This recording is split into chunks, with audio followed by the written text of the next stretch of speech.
In early 2014, a sheriff's department in a little town in Oregon conducted a search of a huge 20-acre farm tucked away inside of a forest. A local man had gone missing recently, and this farm was one of the few places they knew he had been. Very quickly into this search, a deputy was walking around the outside of the barn when he saw something strange on the ground. At first, he had no idea what it was, but as he got closer, it became very obvious. Not only would this discovery become front-page news all across the country, but it would also lead investigators to discover something much more sinister going on in that little town. But before we get into that story, if you're a fan of the strange, dark, and mysterious delivered in story format, then you've come to the right place because that's all we do, and we upload once a week. So, if that's of interest to you, please offer to make the like button a cup of coffee, but be sure it's full of coffee grounds. Also, please subscribe to our channel and turn on all notifications so you don't miss any of our weekly uploads. Okay, let's get into today's story.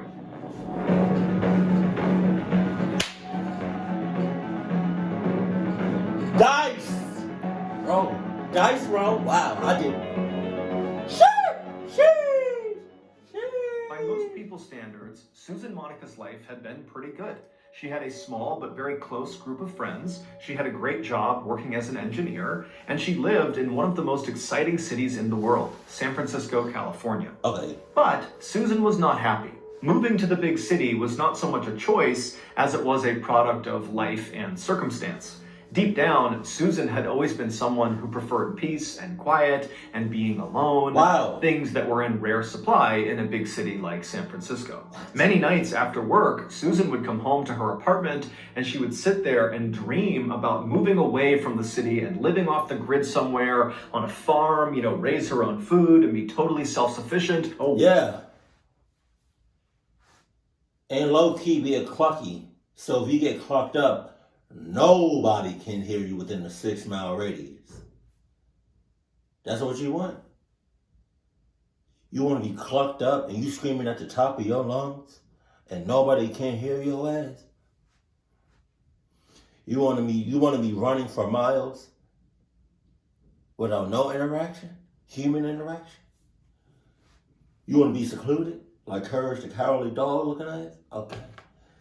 Okay. From everybody else in the world.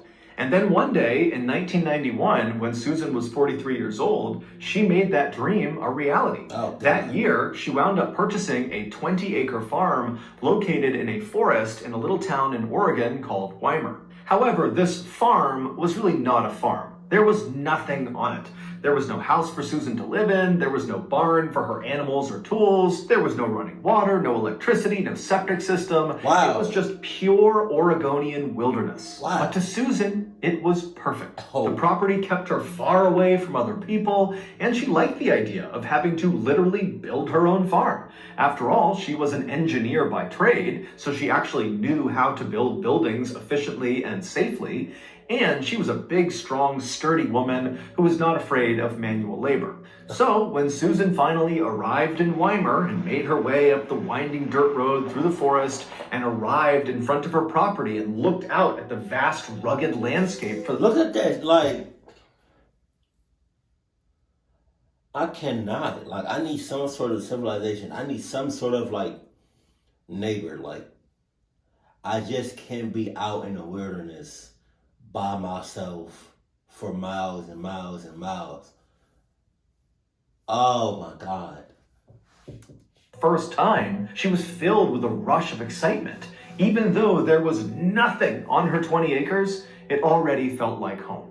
Over the next several months, Susan would transform these 20 acres into a neat little farm, complete with a big barn and a shack for her to live in, and a few animal pens for livestock. However, after the farm was built, Susan realized that building the farm was actually not the hard part.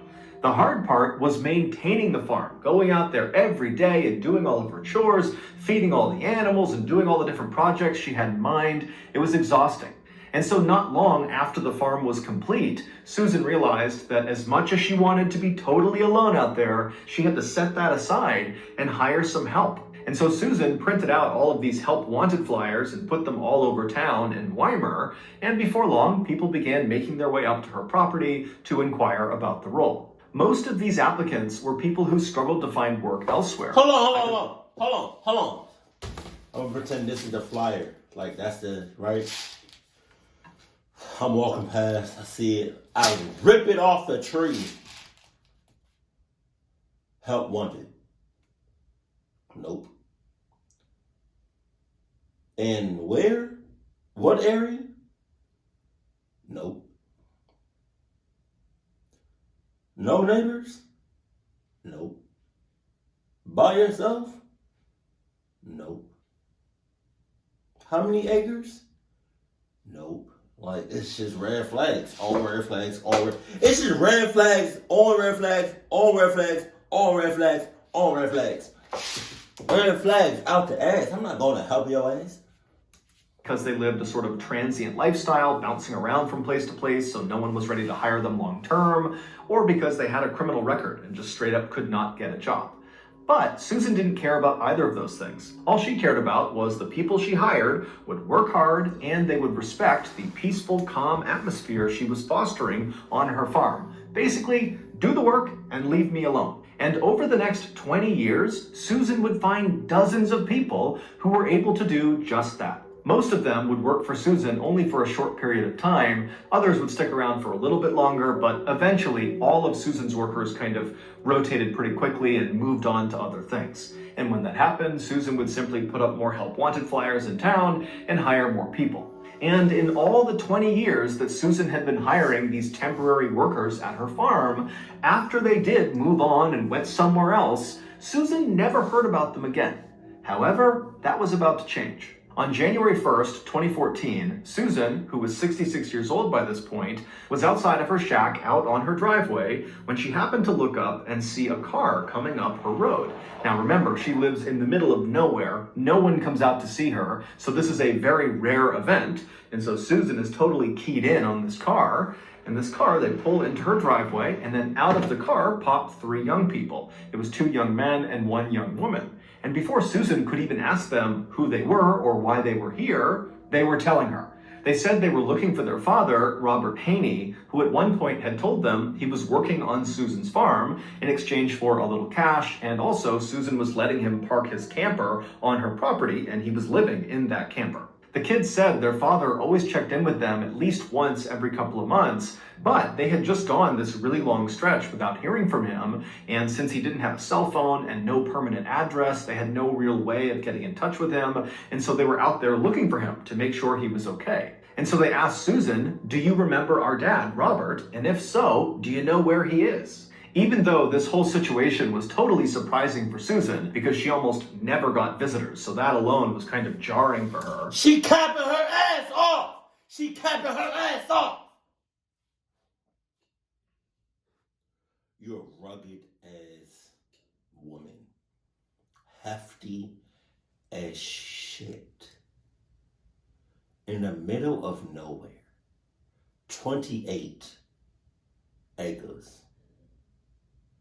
Miles and miles and like far as shit from civilization.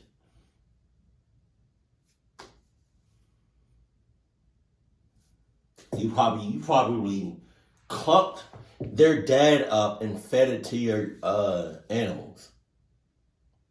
I'm not gonna rule that out.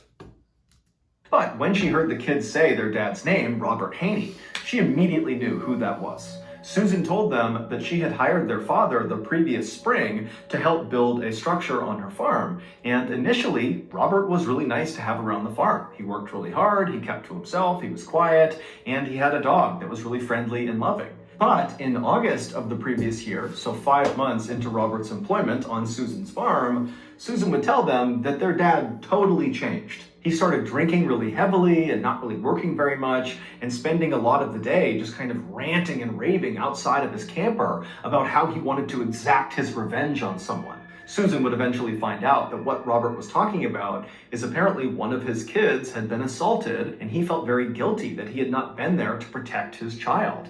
And so the way Robert was handling this guilt was by drinking and thinking about getting his revenge on the attacker.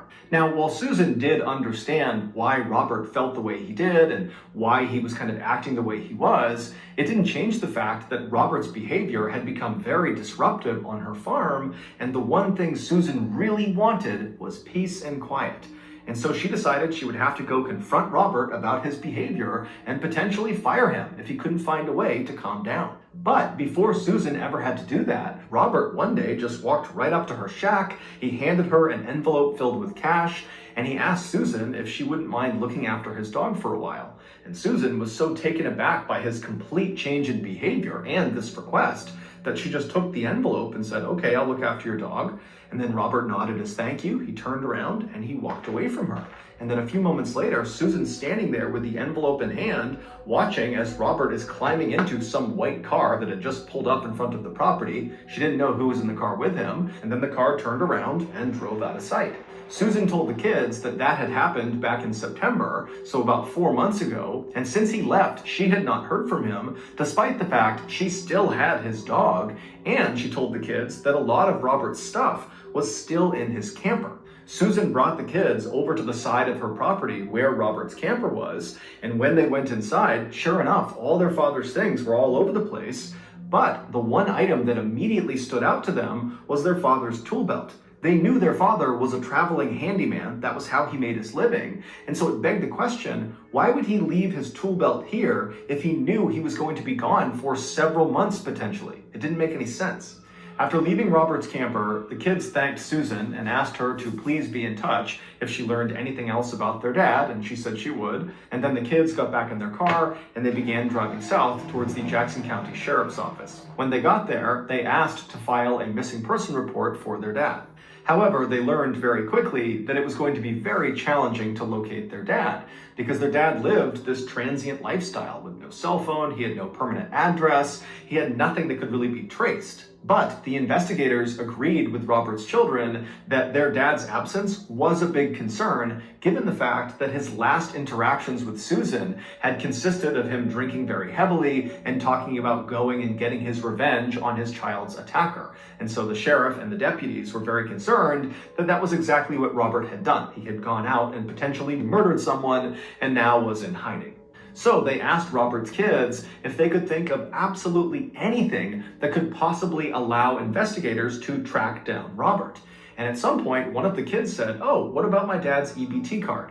EBT cards, or electronic benefit transfer cards, are like debit cards for state welfare services. You can use the cards to buy things like groceries, and the cards are definitely traceable. A few days later, when Robert's EBT card trace came back, investigators saw the card had been used just 1 month earlier in a Walmart located about 30 minutes southwest of Susan's farm. Now, this trace obviously didn't tell investigators where Robert was right now or what kind of condition Robert was in, but they had no other leads to operate on, so they decided they would go to the Walmart and see what they could find.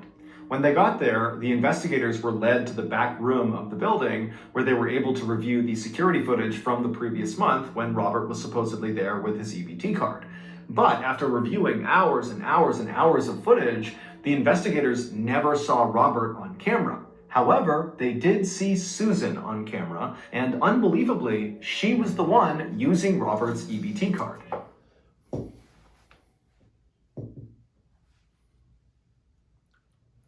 Animals eating real good right now. And so obviously this was very suspicious, and right away the investigators left the Walmart, went back to their office, and began the process of getting a search warrant to search Susan's farm. It's the ad. Last night, I decided I wanted to treat my family to a nice homemade dessert. And so I headed to the grocery store and I picked up a broth of spoiled milk and a hammock of fermented herring. And then I headed home to blend the two together to create a nice frappe milkshake. But right before I hit blend, I got a notification on my phone that said I had just spent $2,000 on swearatawalrus.com. Now, I love to swear at a walrus as much as the next guy, but that website became so addicting for me. I was swearing at 50 walrus a night. I wanted to cancel that months ago. And so I knew that $2,000 charge could not be mine. Someone had stolen my credit card. But when I pulled out my 20-pound wallet, my credit card was still there. Well, it turns out the Dementor that was at the grocery store with me, who bumped into me as I was scooping up my spoiled milk, he wasn't just bumping into me, he was using his RFID scanner and scanning my wallet through my jeans and ripping off my credit card information.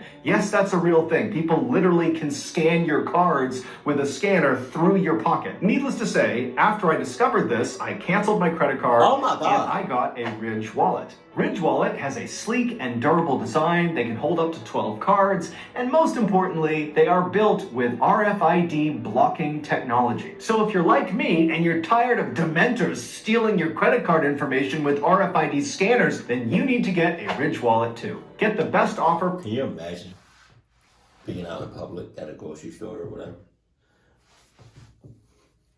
and somebody was like behind somebody scanning their ass?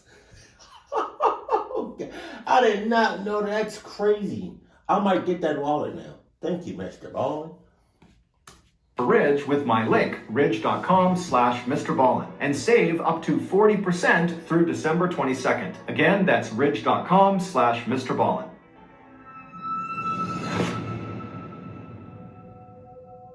A few days later, on January 10th, the sheriff and his deputies arrived at Susan's property, and when they pulled onto her driveway, Susan came outside to greet them. When she asked them, what's going on, they told her, hey, we're here to search your property in connection with Robert Haney's disappearance. And before Susan could ask any more questions, the sheriff said to her, hold on, just turn around, let's go back inside, I need to talk to you privately. And so Susan, who was very shocked by this, just said, okay, and she turned around and led the sheriff into her house while the other deputies fanned out across the property to begin this big search. Once inside of Susan's house, they sat down in her kitchen, and right away the sheriff says to Susan, okay, I have you on camera using Robert's EBT card. I know you stole it, so you need to tell me where Robert is right now, or it's going to get a whole lot worse for you. And as soon as he said this, Susan's look of shock on her face quickly turned into a look of kind of relief. It was like suddenly she understood what was going on here. And she says to the sheriff, no, I didn't steal his EBT card. He gave it to me along with an envelope full of cash when he left 4 months ago, and he told me to use it to buy dog food for his dog that I'm looking after. And since Robert had been gone for all these months, she had run out of cash to pay for the dog food and now was using the EBT card. Susan also added that if she had just stolen the card from Robert, she wouldn't be able to use it because it requires a PIN number, and Robert gave her the PIN number. That's how she was able to use it. The sheriff was not totally sold on Susan's story, and so he continued to ask more questions, trying to trip Susan up about how she came to acquire this card, but Susan was very firm that Robert had given her the card, and that was it. And so after several minutes, the sheriff realized that Susan was likely telling the truth, which meant the EBT card angle was likely a dead end, and they would have to call off this search. But as the sheriff was standing up to leave the kitchen and leave the property altogether, a deputy from outside came running into the kitchen and without saying a word, just bent down and whispered something into the sheriff's ear. And as the sheriff is listening to this deputy, his face is contorting in disgust. He can't believe what he's being told. And after the deputy stands up and leaves the kitchen, the sheriff takes a deep breath and then looks at Susan and says, ma'am, you're going to have to come with us. Back at the station, a now very flustered Susan was led into a small interrogation room where she sat down looking totally anxious. She's looking around, wondering what's going on. And then the sheriff walked into the room, immediately hit record on the camera, and then looked at Susan and says, has anyone died on your property? The story that Susan would tell the sheriff that day in the interrogation room was so completely unexpected and horrific, it would make headlines all across the country.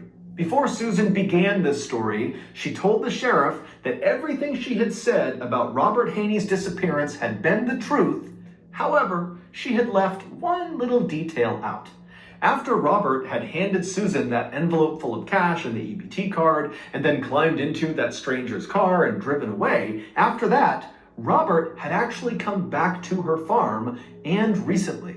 Susan said she discovered his return when one morning she got up and she went outside to go feed her animals when she looked over at the pig pen and saw all the pigs who would normally be laying down and lounging around at that time of the day. They were all up and they had converged in one portion of the pig pen, and they had kind of formed a circle around something on the ground, as if they were all trying to look at something on the ground. Now, Susan said this was totally uncharacteristic, so obviously something weird was going on, and so Susan dropped her food and rushed over to the fence. She climbed into the pig pen, and as she got closer and closer to all these pigs, she realized they weren't just looking at something on the ground, they were eating something on the ground. And so Susan goes right up to this ring of pigs, and she begins pulling them aside, and then right in the middle on the ground is Robert. He was laying on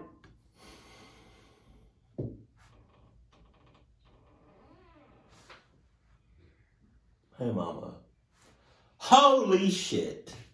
his back, and his insides had all been torn out. It was like the pigs were disemboweling him, and the most shocking thing is Robert was still alive, moving his arm and groaning. Susan tried to pull the pigs off of Robert, but she said they kept coming back and really aggressively continued to eat Robert. It was like hey, if I was a pig, and you've been feeding me some half-ass McDonald's quality type food for years, and we stumble across a human with kind of okay organs. Oh, best believe I knew they was eating good. Man, come on, man. Come on, I knew they was eating good. Buffet looking ass. I knew they was eating good. Holy shit. 5-course looking shits. In this feeding frenzy. And so Susan said, I thought about lifting him up and moving him, but Robert was practically split in two, and she felt like if she tried to move him, that would kill him anyways. And so Susan said she did the thing that she thought was right at the time. She left the pig pen, went into the barn, got a shotgun, ran back to the pig pen, raised the weapon, and fired it into Robert. Susan told the sheriff that this was purely an act of mercy. She was ending his suffering. After Robert was dead, Susan said she just left the pig pen, and then 3 days later, she went back into the pig pen with bags and collected the little bits of Robert that had not been eaten by her pigs. And then she took those bags of remains and chucked them into her barn on top of the trash pile. But clearly, Robert's remains had not remained in the barn, because the thing that deputy had whispered into the sheriff's ear when the sheriff was talking to Susan in the kitchen was, "Sir, we found a leg outside." It was Robert's leg, and it was found not inside of the barn in the trash pile, but out in the middle of her property, just out in the open. Susan, when confronted with that information, suggested that, maybe a wild animal had gone into the barn, got hold of it, and dragged it off. The sheriff didn't even know what follow-up questions to ask. And so he just said, well, why didn't you call 911 when you first saw Robert? I mean, maybe we could have saved him. Or at least after he was dead, why didn't you tell someone? Susan would say that the reason she didn't tell anyone is she was afraid that if word got out about what her pigs had done, then her pigs would be euthanized and she would lose a major revenue stream because she sold her pigs' meat in town. And she said even if her pigs were not euthanized, she was worried people in town would not want to buy her pigs' meat after they learned her pigs were attacking and eating humans.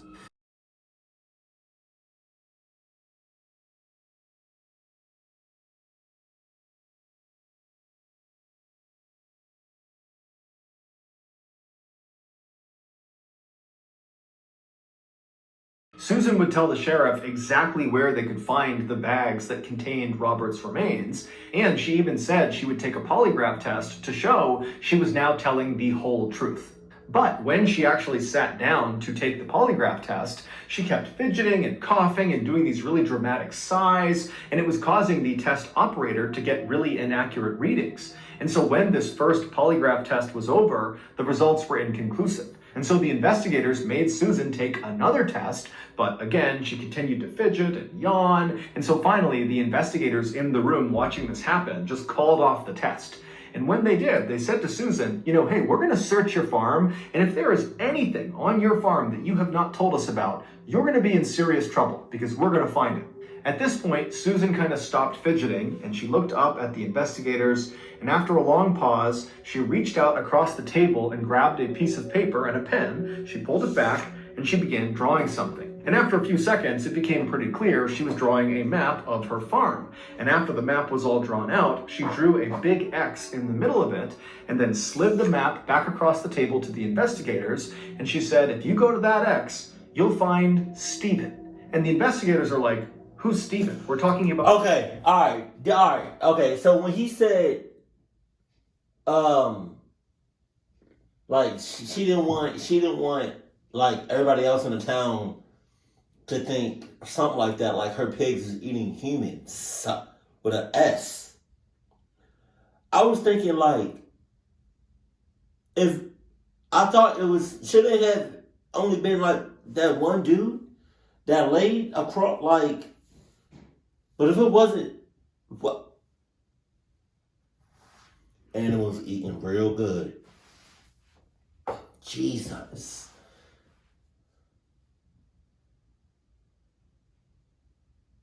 Damn. Robert, what are you talking about?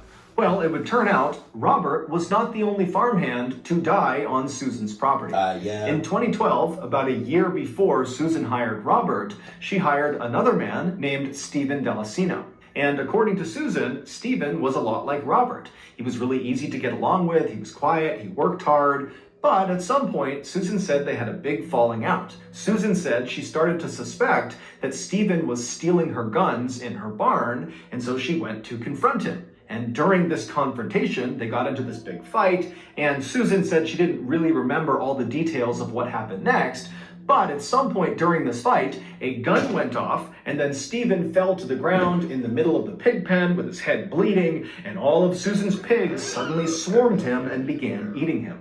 The stunned investigators again asked Susan, okay, if that really happened the way you said it did, why didn't you call 911 if this was like an accident?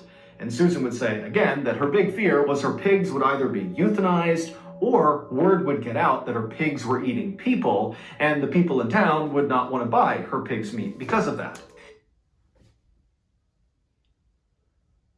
So you raising human-eating pigs. So don't tell me for 20 years your pigs have been eating humans.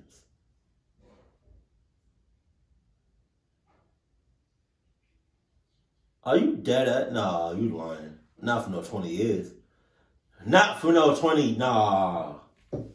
In the end, as far-fetched as Susan's stories were about what happened to Robert Haney and Stephen Delicino, there was never any evidence that actually contradicted her claims. And so as a result, when Susan went on trial for murdering Robert and Stephen, it came down to whether or not the jury believed Susan. And they didn't. Not at all. They believed that Susan was completely lying, and that in reality, Susan, who was known to have a very quick temper, shot Stephen and shot Robert very much on purpose, and then threw them into her pig pen. We can only hope they were dead before her pigs began eating them. On April 21st, 2015, more than a year after Robert's children had reported him missing, Susan was convicted of 2 counts of murder for Robert and for Stephen, and 2 counts of abusing a corpse. She was sentenced to a minimum of 50 years in prison. What? While in custody, Susan would be overheard saying there were 17 other bodies buried on her property. However, when the police went out there and searched again very extensively, they never found any other remains. Jesus. So that's going to do it. If you got something out of this episode and you haven't done... Why she look? With that bald head, why she look like the mini-me of what's the Austin Powers? The little short dude. Anyways, so she's been a clucky since the start. She wanted to move. I felt like she wanted to move out there in the middle of nowhere right? The courage to carry dog looking ass. And just murder in her own space, in her own time, bring people out there like, God damn. Because having a quick temper and then being in the middle of nowhere, that's not a good look. That's not. Oh my God. I knew them animals was eating good. Now, I don't know if they was eating good for 20 years, but they been eating good for a minute because 17 people, that's ridiculous. But yeah, having a quick temper and then moving in the middle of nowhere, that's not a good look. That's true red flag. Oh my God. And then not only that, you know how many people are eating her pigs? Oh my God. All my friends and family are probably eating those people, the 2 people, or the 17 people that died. Oh my God, that's disturbing. Keep it cool, keep it classy, and I love you, stay happy. My family.